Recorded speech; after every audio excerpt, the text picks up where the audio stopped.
Bienvenue encore dans cette nouvelle vidéo. Ensemble, on va parler de Grid View ici. Voilà. Le Grid View, c'est extrêmement disposer nos éléments comme ceci. Voilà. Pour ce faire, on va aller directement au niveau de notre body.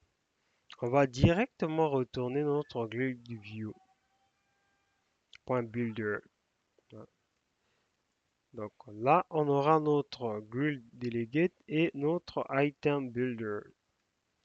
En ce moment, à ce niveau-là, on va prendre notre contexte qui est là. Et là, on a notre index.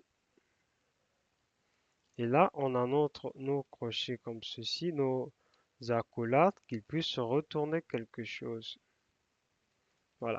Qu'ils puissent retourner quoi notre widget card. On va élever ça un tout petit peu.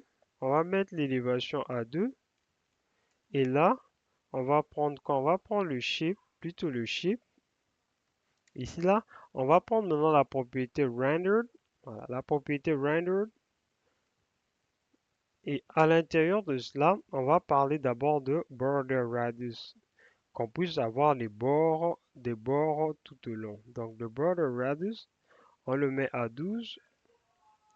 Et là, on va prendre maintenant le side. Le side, on va prendre plutôt le side qui est là. On va prendre la couleur, color. On va prendre la colors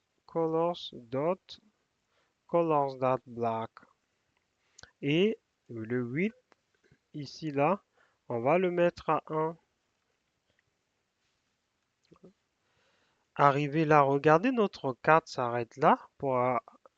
Là déjà, je vais mettre un point virgule.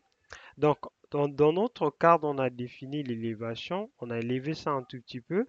On a utilisé le shape ici là, les bords tout au long, donc des bordures. À partir toujours à l'intérieur de notre carte, on va plutôt retourner un widget child ici à l'intérieur. Et ce widget child à l'intérieur, on va retourner simplement un container comme ça là, avec une hauteur de 100, avec une hauteur de 100, avec la hauteur de 100, avec plutôt la largeur aussi de 100. Vous voyez, ici là, j'ai un petit problème là. Il faudra que j'utilise plutôt un size box au lieu d'un container pour éviter cela. Maintenant, en ce moment-là, j'arrive là. Au niveau de mon grid view, ici, je veux retourner plutôt un slider grid view fixed cross axis count. Maintenant, je vais compter le nombre de cross axis là. Je vais le mettre à 2. Je sauvegarde comme ceci. On observe, regardez ce que ça donne maintenant ici là. Voilà. Regardez ici, j'avais la couleur ici. Si vous changez la couleur ici là, si vous mettez par exemple ici là du blue et là la taille, si vous mettez ça à 5, vous allez voir que la largeur de cela va augmenter et la couleur. Voilà. Donc ça, c'est des choses que vous pouvez jouer. Donc si on met aussi du red et les bords, on a mis à 5, ça sera assez grand comme ça là. Voilà. Ça, c'est des choses que vous pouvez jouer. Donc moi, je vais le laisser à 1 comme ça là. À 1, c'est plutôt intéressant. Et là, je vais le laisser seulement à black. Et l'elevated ici là de votre carte, vous pouvez encore l'élever si vous voulez. Si vous le levez, vous allez voir qu'il va prendre un peu d'auteur comme ça. Vous voyez comment est-ce qu'on élève cela? À l'intérieur de là, si vous voulez ajouter d'autres éléments, ça dépend que de vous. Ça, c'est notre boîte simplement. Si vous voulez ajouter des éléments, vous mettez simplement un children. On va simplement centrer quelque chose ici là. Par exemple, ici, on va centrer un widget. Un widget, par exemple, texte comme ça là. Et à l'intérieur, on va dire Lelo, comme ça là. Lelo éduque, comme ceci. Et on récupère le dollar, on prend l'index. Ça veut dire qu'à l'intérieur de notre box là, on aura centré le widget texte là au milieu, ouais. Vous avez quelque chose comme ça. Vous récupérez en fait les index à partir de votre index là. Revenons maintenant au niveau de notre grid view qui est là.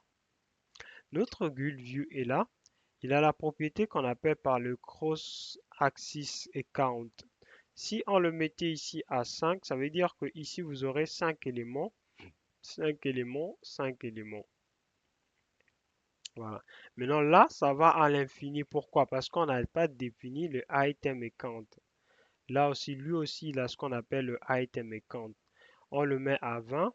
Et ici, là, on va définir plutôt ça à 3. On veut que chaque ligne, qu'on puisse en avoir 3, 3, 3, 3, 3. Voilà, regardez, 3, 3, 3. Maintenant, pour nous, c'est pas intéressant. On n'en aura besoin que de 2. On sauvegarde. À l'intérieur de votre slider grid delegate, vous avez des propriétés. Vous avez la propriété qu'on appelle par le cross. D'abord, je vais commencer par le cross. Cross axis space, ça veut dire que là, au niveau des colonnes, ici, là, les espacements, si vous voulez ajouter des espacements, si on mettait à 10, vous allez voir que ici, il va se décaler un tout petit peu là. Vous voyez? On a eu des espacements là. On a aussi le main space. Le main, maintenant, c'est au niveau des lignes. Les lignes, c'est où? C'est à partir d'ici, là. Les lignes, c'est à partir d'ici. Voilà, je vais sauvegarder. Vous allez voir que ici, là, il va ajouter des espacements entre les lignes. Vous voyez? Il a ajouté des espacements entre les lignes. Et vous avez ce qu'on appelle par la dernière propriété, le child aspect hero. Si on met à 1, ça veut dire que ça, vous voulez avoir du carré. Donc, ça va rien changer ici, là. Parce que déjà, notre élément est sous forme de carré. Maintenant, si on mettait comme ceci, point 5, vous allez voir que la taille va changer. Ça sera plutôt un rectangle qui sera comme ça, là. Si on le mettait à 2, comme ceci, il va agrandir un peu la taille du radio. Ça deviendra un rectangle, mais plus petit. Maintenant, ce qui est intéressant, si vous mettez ça à 2, vous divisez ça par 3, vous allez voir ce rectangle-là sera debout comme ça là. Voilà. C'est assez intéressant. Après, vous pouvez jouer avec des propriétés comme vous voulez. Si on met 0.7, il va se réduire encore un tout petit peu. Voilà un peu. Donc, nous, on va laisser ça à 3 barres 2 barres 3. Voilà, 2 barres 3, je trouve ça assez intéressant. Et voilà, vous pouvez laisser à 1 si vous voulez. Donc, nous sommes arrivés au terme de notre séance aujourd'hui. N'oubliez pas d'aimer, liker si vous avez aimé le contenu. À nous revoir dans une prochaine vidéo. C'était Lélo Éduc.